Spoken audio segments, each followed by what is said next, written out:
Boa noite a todos, ou boa tarde, ou bom dia. Sejam bem-vindos, sejam bem-vindas ao estudo do nosso livro Constelação Familiar, de Joana de Ângeles, psicografado pelo Divaldo Franco. Nessa nossa capa rosa, que está combinando hoje com a minha camisa até, agora que eu vi. É um prazer estar aqui com vocês, é uma alegria semana após semana, estudando esse livro, buscando aprender um pouco mais com Joana de Ângeles. Esse trabalho que a gente está fazendo em parceria com a TV e Rádio Chico Xavier, que vai ao ar todos os sábados às 19 horas, novos capítulos. E nas minhas mídias, às segundas-feiras, eu posto lá no YouTube, posto no Facebook, no Spotify também. E tem um link que eu coloco também lá no Instagram para eles, tá bom? Então hoje, capítulo 17, que se chama Relacionamentos Familiares. De que a gente vai falar hoje? Vamos falar do papel dos pais, principalmente o papel da mãe. Vamos falar sobre brigas na família. Esse aí todo mundo se identifica, brigas na família. Vamos falar sobre o processo do medo ou do respeito no lar.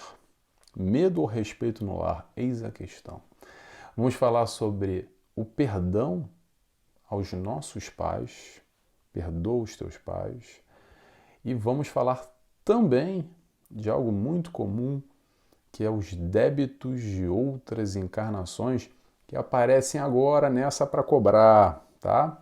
É o que Joana fala aí, um pouco. Fala isso? Não, fala isso e fala muito mais nesse capítulo sobre os relacionamentos familiares. Então, antes de começar, eu vou convidar todos para fazer uma oração comigo. Quem quiser, é claro, a fecharem os olhos e aqui reunidos nos encontramos primeiramente para agradecer ao nosso Pai, a Deus Pai. Também agradecemos ao nosso mestre guia, ao nosso irmão maior, nosso amigo Jesus, por tudo, por tanto amor. Agradecemos também a toda a espiritualidade de luz que sempre se faz presente conosco nesse momento, nessa busca do aprendizado. Agradecemos a Joana de Ângeles por tanto ensinamento que nos auxilia na nossa caminhada, no nosso dia a dia, nas nossas relações, em especial junto à nossa família. E assim pedimos autorização e todo o amparo para realizar mais esse estudo nessa tarde e noite de hoje. Que assim seja, graças a Deus. Muito bem, pessoal. Então é isso, vamos começar? Mais uma vez, para quem não me conhece, prazer, Nelson Tavares, eu sou psicólogo, carioca, vivo na Ilha da Madeira, Portugal, para quem não conhece, Ilha da Madeira, Portugal. Ilha da Madeira está mais próximo da África do que da Europa, então a gente tem um clima aqui interessante. Mas chega de falar de mim, vamos começar? Vamos lá. O que nos interessa aqui no estudo de hoje? Alguns tópicos que eu destaquei para a gente refletir em conjunto. Vamos a isso? Joana de Ângeles nos diz: observar cada filho com cuidado, a fim de descobrir-lhes o nível espiritual em que se encontra, suas aspirações e possibilidades, é dever impostergável dos pais, que não pode ser transferido para funcionários remunerados. Outro sim, a convivência maternal, em frequente contato com os filhos desde o nascimento, irá contribuir para dar-lhes segurança emocional e sustentar-lhes a alegria de viver. Constata-se com segurança que na psicogênese de muitos transtornos depressivos na infância, destaca-se a ausência da mãe, isto é, do seu carinho, do seu contato físico, deixando a impressão de abandono que se converte em amargura inconsciente na criança, que desamparada tomba em profunda melancolia. O retorno maternal, o apoio do regaço afetuoso, produzem imediata alteração de conduta afetiva, favorecendo o infante com a recuperação da saúde, com a alegria de viver. Eu separei aqui 2 tópicos dentro desse trecho longo que eu retirei, mas eu achei bem importante, que é o papel dos pais e depois a gente vai falar do papel da mãe em especial. E primeiro cabe a nós, pais, para quem é pai, pais / educadores, tá? Não precisa ser pai e mãe literalmente, mas aquele que tem o papel do educador, às vezes é um avô, uma avó, às vezes até um vizinho que assume esse papel, às vezes é um tio, uma tia, isso varia muito de cada constelação familiar, de cada característica, cada dinâmica dentro da família de cada um. Mas a Joana de Anjos fala muito essa questão para nós, enquanto pais, educadores, observarmos. Observar o quê? Observar que espírito é esse que chega aí no nosso seio familiar agora. Qual é o nível espiritual dele? Atenção, gente. Não é nível espiritual para ficar vendo a graduação, se o espírito é mais graduado ou menos graduado, se ele é melhor, se ele é mais puro ou menos puro, se ele já está muito avançado, se ele já está muito atrasado. A ideia não é essa, é muito longe disso, mas é observar esse espírito que chega ao nosso seio familiar de alguma forma, porque não é por acaso, e sim ele necessita de alguma forma de auxílio, de educação, de amor, de compreensão. E a partir do momento que a gente consegue observar, a gente pode de alguma forma se adaptar mais facilmente às necessidades dessa criança ou desse espírito que chega ao nosso seio familiar. Então, para isso, que é importante a gente estar mais atento, minimamente, e observar que espírito é esse. Quais são os pontos positivos, negativos, quais são as virtudes, quais são as questões ali que precisam ser trabalhadas, que já na tenra infância já aparecem. Para quem tem olhos de ver e observa e percebe, dá para perceber muito claramente, desde aquela criancinha que é engraçadinha e bonitinha.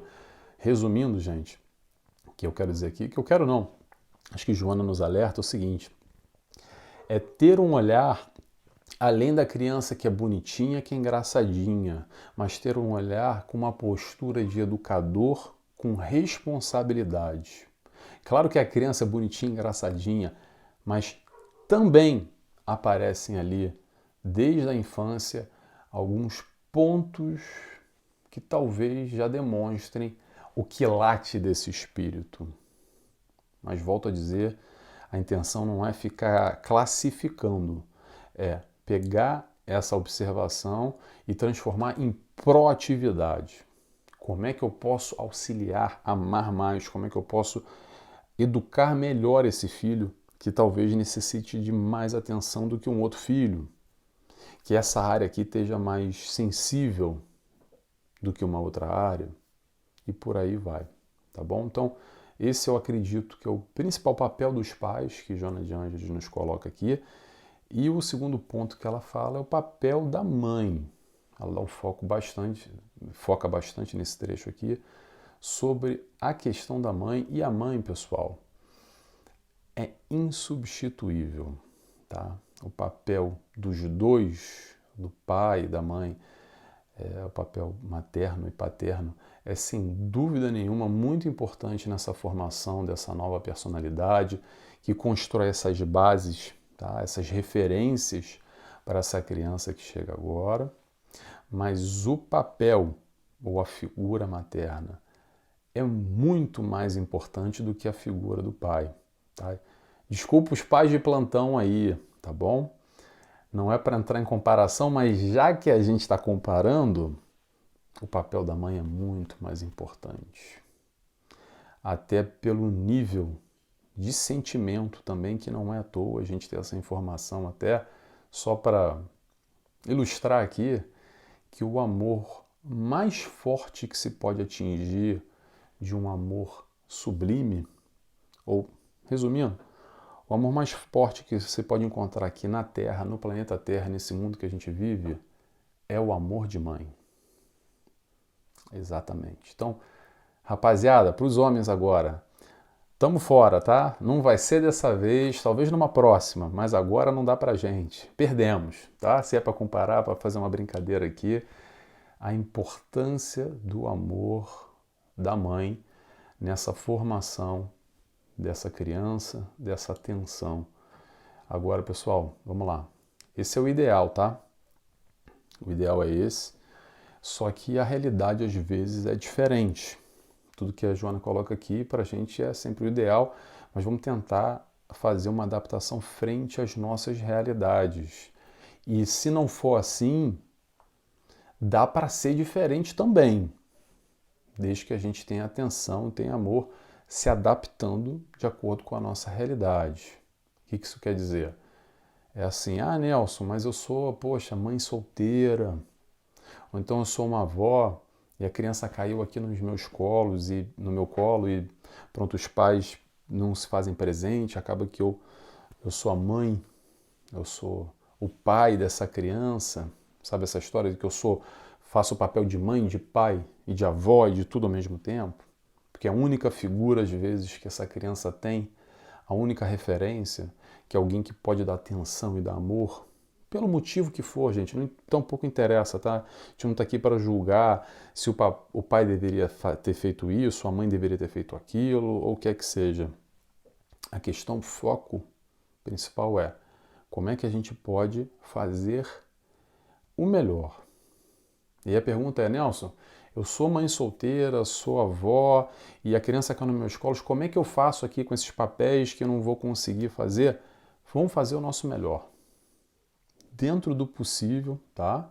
Se a gente conseguir o auxílio de alguém do outro sexo para fazer esse contraponto, melhor ainda, tá bom? Mas o mais importante é o amor, que é o que mais importa.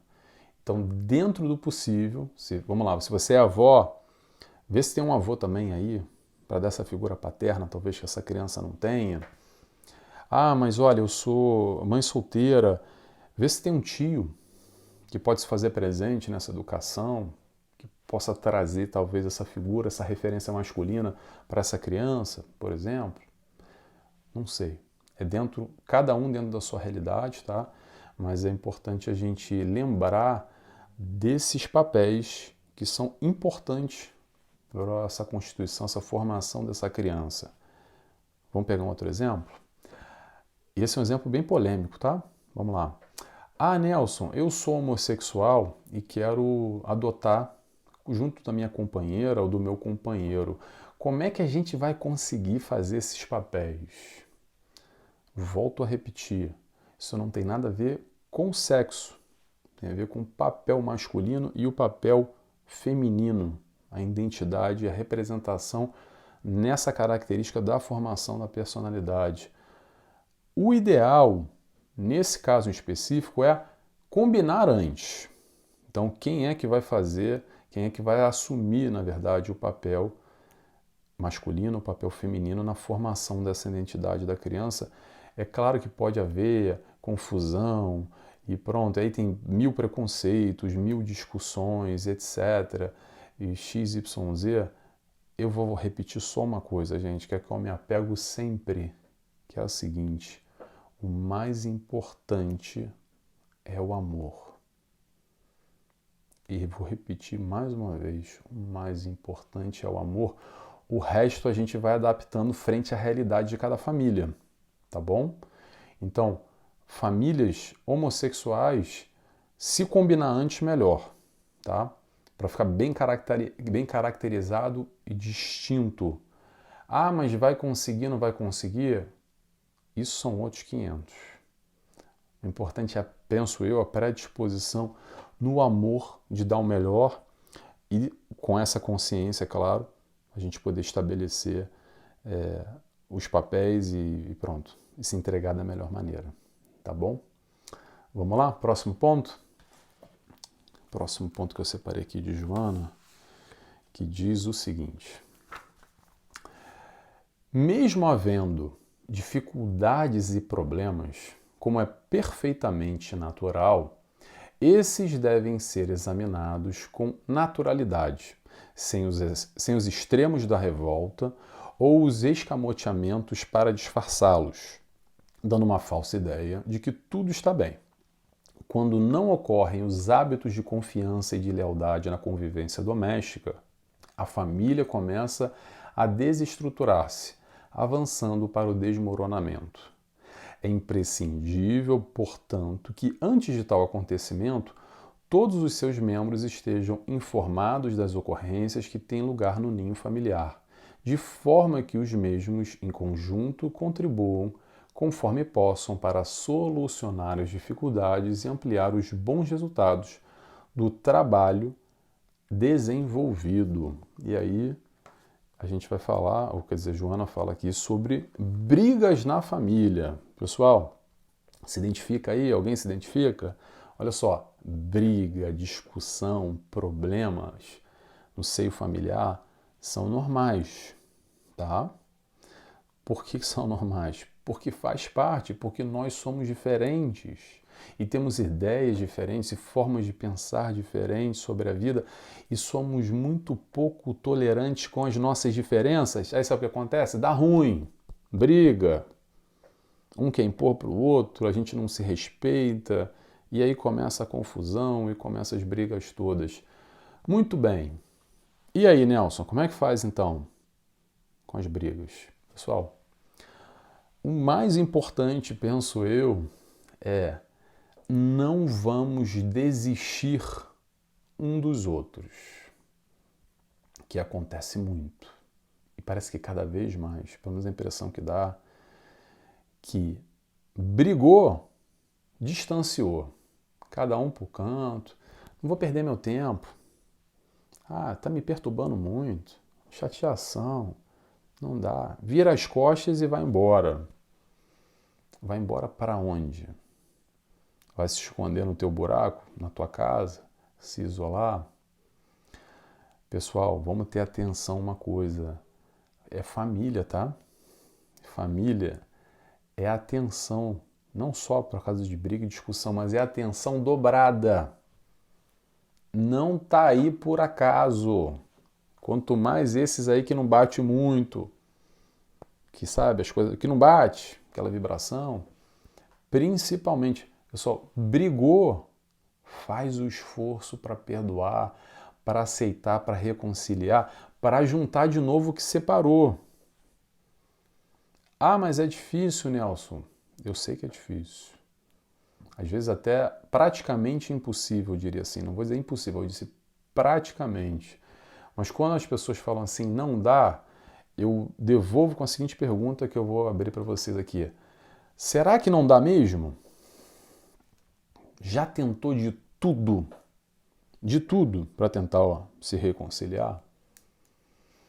Nelson, mas quando um não quer, dois não brigam, eu já tentei, já fiz acontecer, a pessoa vira as costas, realmente não tem jeito. Ok, tem realmente cenas, questões que a briga é tamanha, as questões são de extrema complexidade, a gente está falando até de tentativa de tirar a vida do outro, e brigas por causa de dinheiro, e processo na justiça, e muito ódio, muita raiva, muito rancor, tudo isso embolado. E se esse é o seu caso, a pergunta que eu faço, a pergunta não, a questão que eu levanto é: qual é o teu sentimento? Vamos ter atenção aos nossos sentimentos com aquela pessoa. Não dá para aproximar mais? Busca perdoar e amar essa pessoa aí dentro, no teu mundo interno, no teu mundo interior. Ora por ela. Ora por você mesmo, ora pelos dois. Vamos buscar se sintonizar na positiva algo que está na negativa, para não arrumar mais barulho e encarnação que vem. Se dá para resolver hoje, faz o esforço, tá? Porque vai voltar e às vezes volta de uma maneira bem pior que a gente imagina. Então, busca quebrar esse ciclo de negatividade com positividade. Como é que quebra, Nelson? Com amor. Simples assim. Nelson, mas eu estou com dificuldade de amar. Aprende. raciocina, reflete, estuda. É difícil? É. Não estou falando que é fácil. Estou falando que é possível. Se fosse fácil, a gente não precisava falar tanto sobre perdão, porque a gente tem uma dificuldade enorme de perdoar. Todos nós. Não se sinta sozinho ou sozinho nessa dificuldade, tá? Isso é uma característica de nós, espíritos encarnados aqui, com essa dificuldade enorme de perdoar. Mas sabe quem é o maior beneficiado do perdão? Não é o outro, é você, que vai tirar esse caminhão de areia das tuas costas, de pedra que você carrega, areia até mais leve, de pedra pesada, que às vezes a gente carrega por anos e anos e anos, e não só, às vezes por encarnações, tá? Então vamos buscar, pessoal, quebrar o ciclo através do amor, tá legal? Vamos lá? Próximo ponto que eu quero trazer aqui de Joana, que eu achei interessante. Tomara que ninguém fique chateado comigo, tá? Às vezes a gente fala uma coisa ou outra mais ríspido, mas não é a intenção, tá, gente? A intenção é a gente estar bem e melhor nos nossos relacionamentos familiares, mas tem que fazer esforço, porque se não fizer, se deixar ao natural, é aquilo que eu falei, vai cada um para um canto, quero chateação na minha cabeça, a gente desiste do outro. E esse outro que a gente, principalmente no meio familiar, faz parte da nossa evolução, tá bom? Tem muitos de nós aqui, deixa eu só dizer isso aqui que é importante, tem muitos de nós aqui que acredita que encarna para fazer um grande feito, porque a minha missão, enquanto espírito que encarnou, tem que ser... Sabe que às vezes a gente precisa se dar bem com o nosso irmão mesmo de sangue. Ou resolver um barulho com o nosso pai aí, que já tem um barulho de 2, 3 encarnações, que a gente já vem se matando, se odiando. E é só isso que a gente precisa, se reconciliar. Não precisa ter uma harmonia, um amor por completo, mas vamos aprender a conviver minimamente. Faz um esforço para diminuir essa pressão, esse sentimento negativo. Foca no teu sentimento. Olha para a tua família, um a um, e olha para você o teu sentimento. Vai ser diferente, não tem problema de ser diferente. Você vai amar mais um, não vai muito com a cara do outro, tá tudo bem. Mas tem sentimento negativo? Só te pergunta isso. Se tiver sentimento negativo por alguém da tua família, tá aí a chave do sucesso. O caminho para a felicidade, o caminho para resolver o barulho lá atrás, que às vezes vem de graça, que a pessoa nem fez nada, a gente já tá assim. E às vezes a pessoa fez, mas foca no sentimento. Nessa eu não consigo olhar para a cara dela. Foca no sentimento. Não olha para a cara dela se você não consegue, mas foca no seu sentimento em relação a ela. Isso é importante. Vamos lá? Vamos seguindo aqui. Próximo trecho que eu separei. Joana.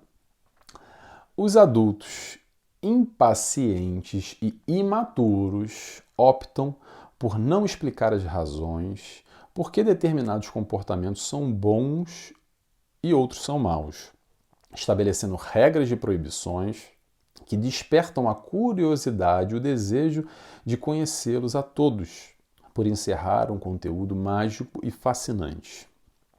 A orientação correta a respeito do comportamento e as explicações oportunas em torno dos prejuízos que advêm de algum deles eliminam do imaginário infantil aquela atração perturbadora, sem traumas, auxiliando no entendimento dos valores que constituem o bem-estar, assim como daqueles que conduzem ao sofrimento, ao estado de ansiedade e de amargura.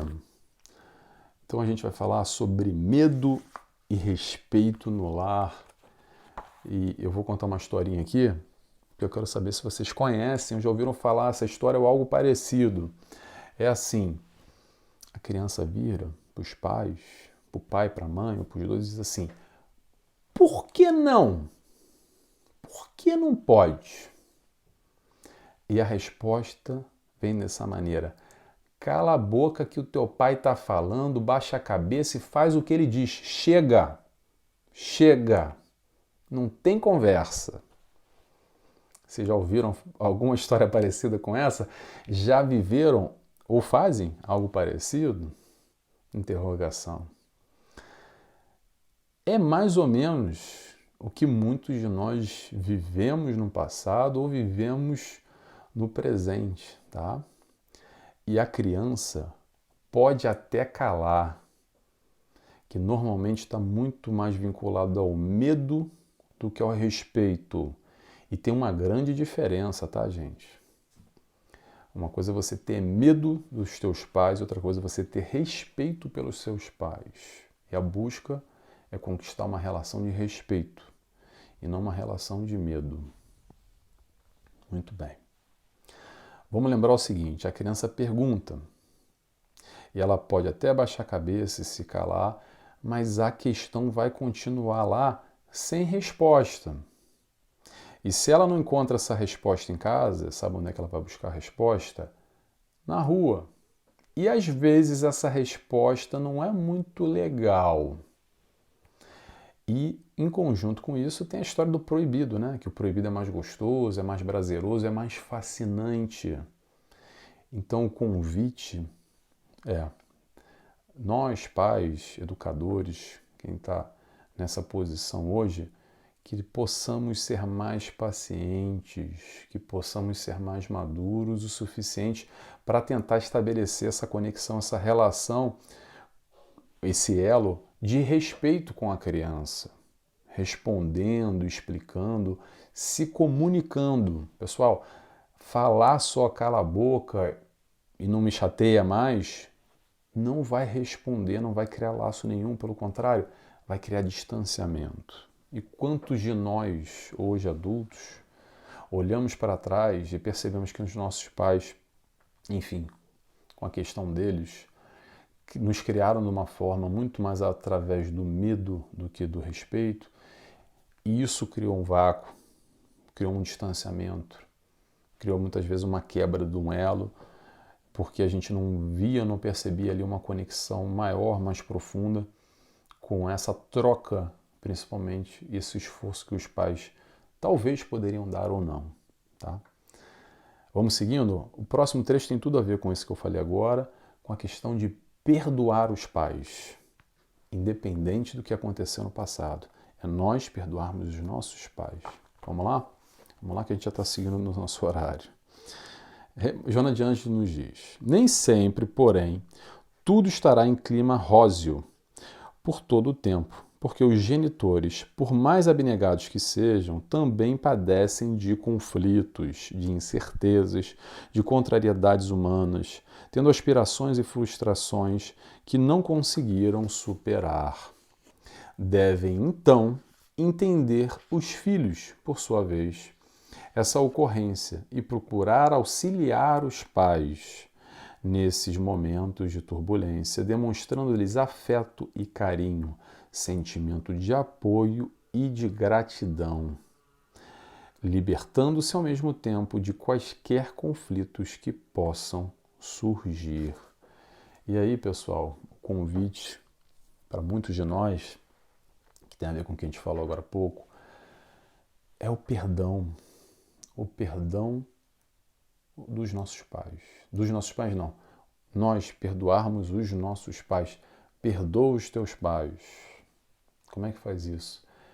É o momento, é quando a gente consegue entender que eles deram o melhor de si, ou aquilo que eles poderiam dar, aquilo que eles poderiam oferecer. Que também são espíritos imperfeitos como nós, e também tem as suas questões, tem os seus conflitos, tem os seus problemas. É normal, quando nós éramos crianças, naquele passado, a gente enxergava os nossos pais como um modelo de perfeição, tá? E talvez eles foram esse modelo de perfeição, essa referência no passado, quando nós éramos crianças e acreditávamos que nosso pai e nossa mãe era o máximo, os nossos ídolos. Não sei se vocês viveram isso, mas é o normal disso acontecer. Talvez eles tenham errado. Hoje, depois de um tempo, a gente vai percebendo que, poxa, eles não eram tão perfeitos assim. Talvez eles poderiam ter feito melhor, sim, mas o que eles deram, o que eles conseguiram fazer, que possamos nós, hoje, maduros, sermos gratos, entender que eles deram o que eles poderiam ter dado, ou o melhor deles, naquele momento, com a limitação deles. Entende que os teus pais também são imperfeitos como você é. E agradecer o que eles nos deram de bom, tá? E tirar o foco do ruim. Pode ter tido muita coisa ruim, mas alguma coisa de boa teve também. Nelson, não teve nada de bom, os meus pais foram uns carrascos na minha vida, te deram essa oportunidade de encarnar novamente. Tá aí o primeiro presente que teus pais te deram, que foi a opção deles. Eles poderiam ter te tirado a vida, não ter te permitido encarnar e estar nesse momento aqui e vivenciar o que você vem vivenciando na carne, tá? Então, aprender a amar os nossos pais, também a perdoar, também a aceitar eles como foram, o que eles fizeram, deixaram de fazer, e buscar entender e buscar se aproximar. Isso, pessoal, também é um exercício, tá? Para muitos de nós é uma grande dificuldade, mas é possível. É um exercício quando a gente tem consciência e visualiza as questões, ainda mais com a doutrina espírita, que nos amplia demais o leque, nos faz entender muito além do que só nessa encarnação, não só nessa vida, nos auxilia demais nesse processo, tá bom? Vamos seguindo para o nosso último trecho, que a gente já está aqui estourando no nosso horário. Vamos lá.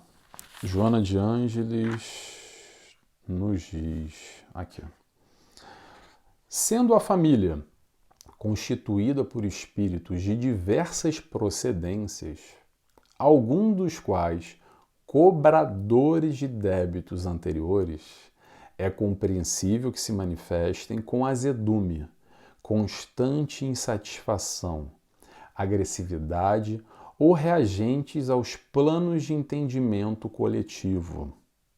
Será sempre esse membro o criador de problemas, o reclamador, o calceta, o rebelde.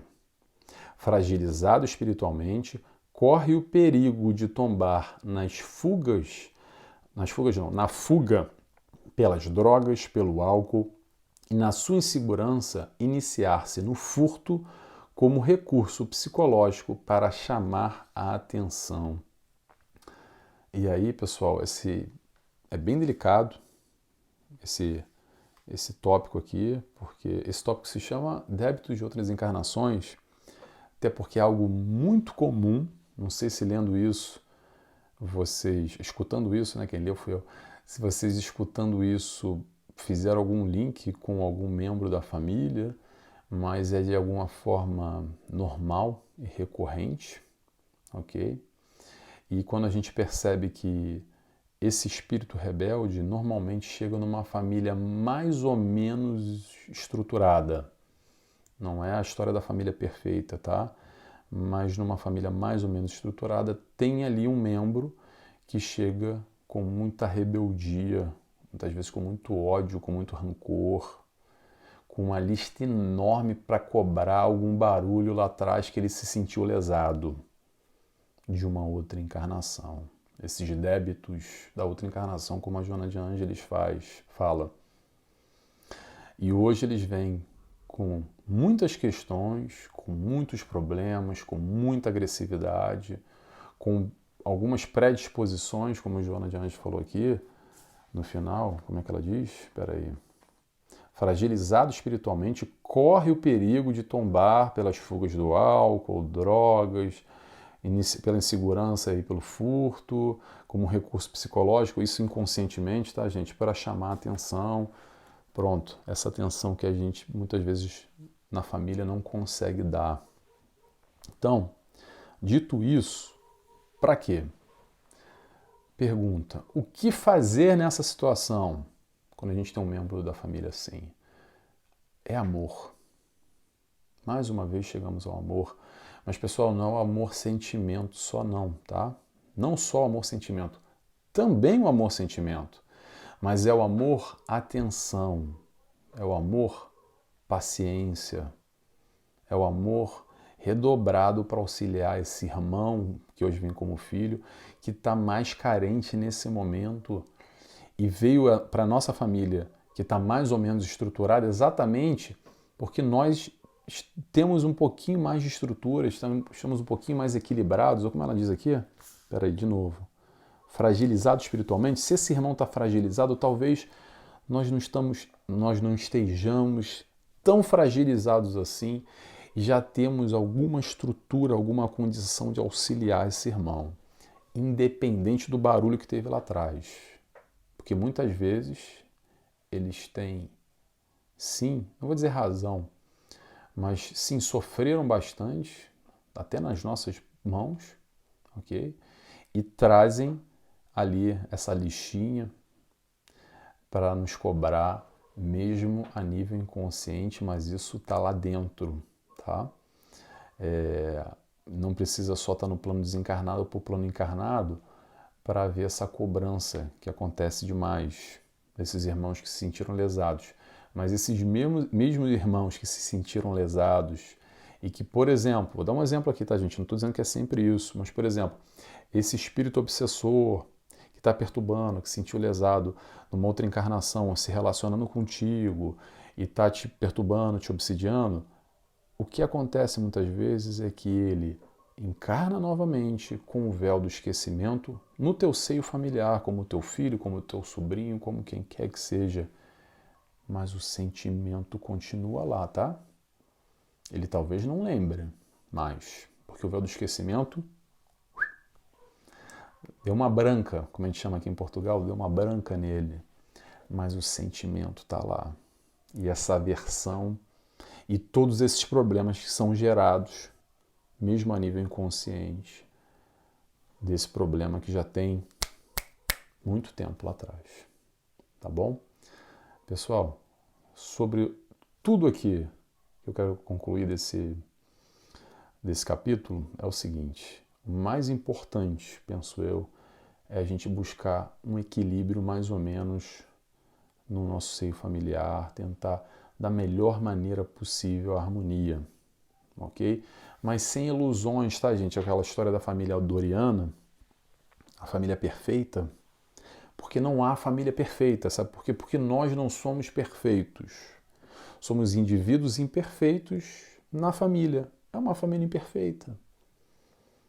Mas ainda assim é possível a gente buscar um equilíbrio, buscar se harmonizar mais ou menos, que seja evitar brigar menos, se desentender menos, aceitar mais, perdoar mais.